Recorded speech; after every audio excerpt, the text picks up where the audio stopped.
So hello guys, good morning. So welcome back to my YouTube channel. This is Autoboyson. So ngayon guys, magpapalit tayo ng temperature sending unit or temperature sensor ng DE64 DE63T. So dahil delay yung starting niya, delay at minsan hard start. So isa sa dahilan ito guys kung bakit nagha-hard start or delay yung pag-start ng inyong makina dahil hindi na gumagana yung temperature sending unit, wala siyang mabasa or signal na ibabato doon sa computer niya kung ano yung temperature ng makina or engine temperature. So ito yun, papalitan natin. So hindi lahat ng hard start ay manggagaling dito sa spark plug. Dahil kadalasan or common na tinitingnan natin kaagad ay spark plug lang. So mayroong hard start na hindi sa spark plug yung problema. Mayroon hard start na sa fuel pump ang problema. Mayroon hard start na sa starter ang problema or battery. So maraming pwedeng pagdudahan or suspitsahan na piyesa. So hard start sa fuel pump, hard start sa starter, hard start sa battery, hard start sa spark plug. Ngayon, ito naman, hard start dahil dito. So papalitan natin ito guys. So tingnan niyo guys dahil minsan nagkukos din to ng high RPM at unstable na minor. Ito. So yan, sundan nyo lang guys yung video. Kakabit natin to.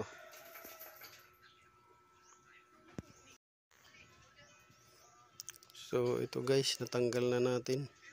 Ito yung luma nya. So yan yung luma nya na temperature sensor or coolant temperature sensor or sending unit temperature sensor. So natanggal na natin at naikabit na natin sa unit. So yung unit nandoon, no? Yan yung kulay green yung kinabitan natin. So ito yung luma. Yan. So naikabit na natin guys.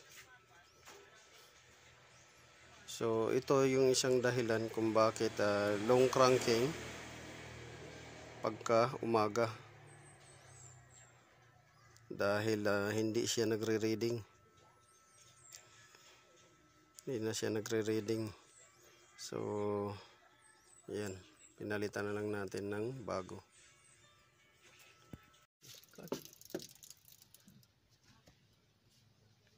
So ngayon guys, may isi-share ako sa inyo tungkol dito sa DE63T. So ganun rin to sa mga ibang unit. So ngayon magpapalit tayo ng valve cover gasket. So yung ibabaw na yan, yan yung papalitan natin, valve cover gasket. Ito. So magpapalit tayo ng bago. So bakit papalitan natin to guys ng bago? So si customer halos nakailang spark plug na laging napupundi. So ang dahilan nito guys ay nagkakaroon ng langis doon sa spark plug hole. Yung spark plug hole, pagka nagkaroon ng langis, tatawid yung kuryente doon sa butas ng spark plug at pupunta doon sa body niya. Ngayon mapupundi ito katagalan, itong spark plug na to pagka hindi nagapan. So kagaya nito, 6 yung spark plug sa isang itong una umabot pa to ng taon, itong pangalawa 1 linggo lang. So 6 to. So yan yung isang dahilan kung bakit napupundi yung spark plug dahil sa langis na lumalabas, tumatawid dito sa spark plug cap hole. Ito. So sa spark plug hole cap to, dito tumatawid. So yan yung ipipix natin. So papalitan natin yan ng bago. Tatanggalin natin yan. So tandaan, pag lagi nagpupundi yung ano ninyo, silipin nyo baka mayroon ng oil doon sa spark plug. At minsan nagkakaroon din to ng sintomas na vibration, engine vibration, misfire, ganon yung sintomas niya. So yun, sundan nyo lang guys yung video. So ito guys yung luma. So natanggal na natin guys yung luma, ito siya. So malutong na yung gasket, malutong na siya. So ito yung tinanggal natin doon, nakakabit, malutong na siya. So ito yung bago. Ayan. Bago na yan guys. Yan bago. Yan bago yan.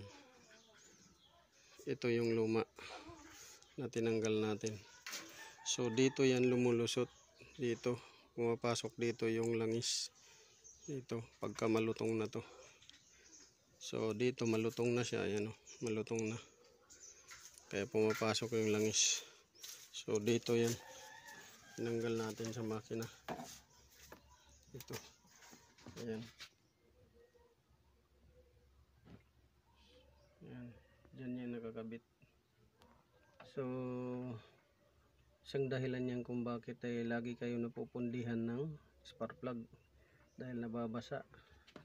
So pag malutong na yung gasket dito, dyan papasok sa loob ng spark plug. So that's the time na mapupundi yung spark plug nyo. So ikakabit ko na ito guys. So sana nakakuha kayo ng konting kalaman dito. This is Autoboyson. So located yung garage natin dito sa Barangay Tigabong, Cantilan, Surigao del Sur. So ayan, naka-under na yan guys, naka-under na. Tapos ginawa natin ay nilayo natin yung ano dito, screw para sa kanyang cable. So nilayo natin. Ayan, malayo na. Ayan, nilayo na natin. Nilayo na natin yung screw. Pero mataas pa rin yung RPM. So ang nagiging dahilan guys ay ito. So pansinin nyo yung makina, yung tunog. Ayan.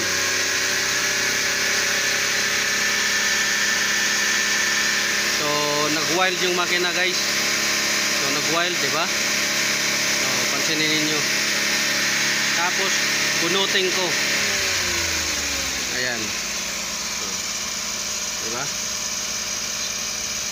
So nag-wild siya. So yan yung kadalasan na dahilan ng ganitong unit, maliban sa vacuum. So ayan guys, atin ang pinalitan ng surplus. Palit tayo ng surplus. Tayo ng surplus guys, or swapping. Nag-swapping tayo. Ngayon check natin kung okay ba yung sinwap natin. So check natin dito yung adjustment. Ayan.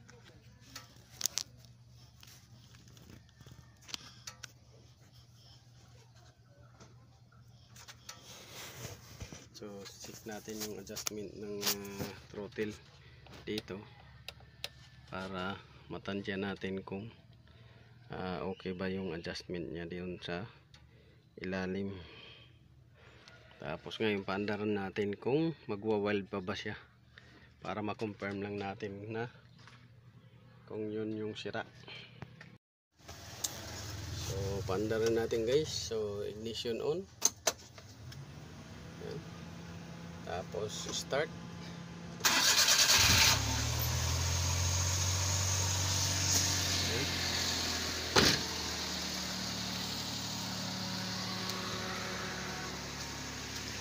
So tingnan natin kung wild pa ba siya. So ayan, napakatahimik guys ng makina, hindi na siya nagwa-wild. So yan yung ano niya, yan yung minor talaga niya, oh. Tahimik lang yung minor niya, walang vibration. So tahimik, walang vibration ang makina. Tahimik lang yung makina, walang vibration. Ayan, oh. Tahimik. Ngayon i-air ko natin kung mamamatay ba siya.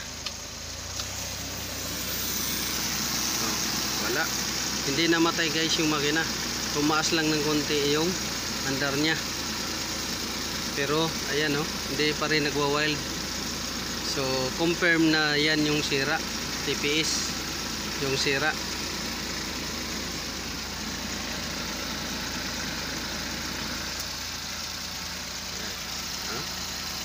Napakatahimik.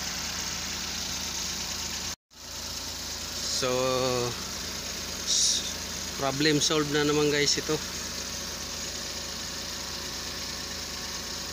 Yan yung nagkukos ng high RPM, nag-stack up siya ang throttle position sensor. So i-rev natin kung may galit yung makina.